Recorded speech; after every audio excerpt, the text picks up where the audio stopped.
Адамдардын өздөрүн мусулманмын деп эсептешкенине таң калам. Бирок исламга тиешелүү эч нерсени кылышпайт.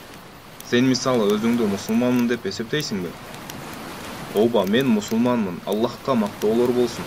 Бирок сен намаз окубай эле турасың го, көптөн бери билем. Ооба, мен абдан жалкоолук кылып жатам намаз окууга. Эгер чынын айтсам таң калыштуу шылтоо. Эртең менен туруп ишиңе барып, ал жерде 8 саат иштейсиң. Анан 5 мүнөттө окула турган намаз үчүн жалкоо болуп жатасыңбы? Элдин баары ушул сыяктуу шылтоолорду айтып жатканына таң калам. Билесиңби, мен 50-60 жашка чыгып калганымда окуп баштайм. Азырынча мен жашмын. Мен жаштыгымды жыргалчылык менен жашагым келет. Жашоо тез өтүп жатат. Мен өзүмдү тыюу салып жашагым келбейт. Биринчиден, сага Аллах буйрук берип жатат. Азыр намаз оку деп. Албетте, аны өзүң чечесиң. Сен тескерисинче Аллахтын кулусуң. Экинчиден, ким айтты сага сен пенсияга чыккыча же 50-60 жашка чыккыча жашайсың деп? Канчалаган адамдар өлүп жатат 30 жашка чыкпай. Бирок мен намаз окуп баштагандан кийин таштап коюп, чоң күнөөгө батамбы деп корком. Жок. Намаз окуп кайра таштап койгон адам менен окубаган адамдын эч айырмасы жок.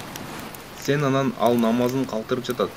Аллах 5 убак окууну бардык адамдарга буйрук кылды. Намаз бардыгыбыз үчүн окуу парз. Эгер мен намаз окуп баштасам, анда ичкенге, чеккенге, кыздар менен жүргөнгө болбой калат экен да. Мен ансыз жүрө албайм. Болушум ушул. Кандай кыла албаймын?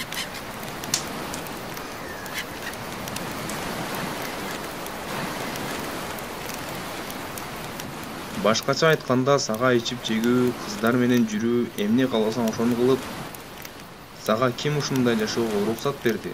Куранда ушундай жашаганга болот деп турабы?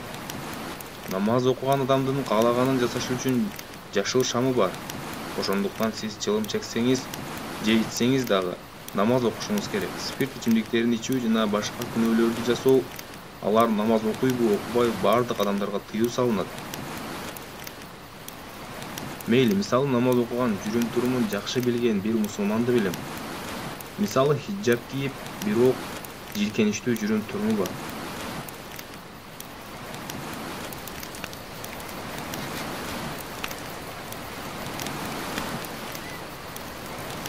Мындай адамдар кандай тиешеси бар?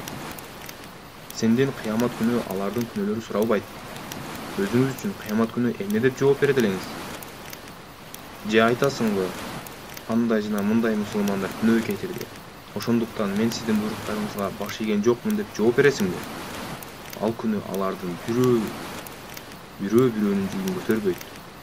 Өзүңүз үчүн жооп бересиз. Мен болгону намаз окуганга даяр эмесмин. Мен азырынча буга келе элекмин.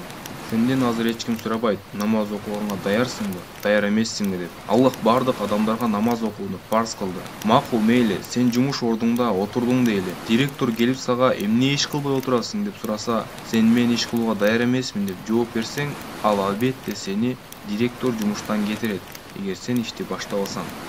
Мындан сырткары жумушта намаз окууга тыюу салынат.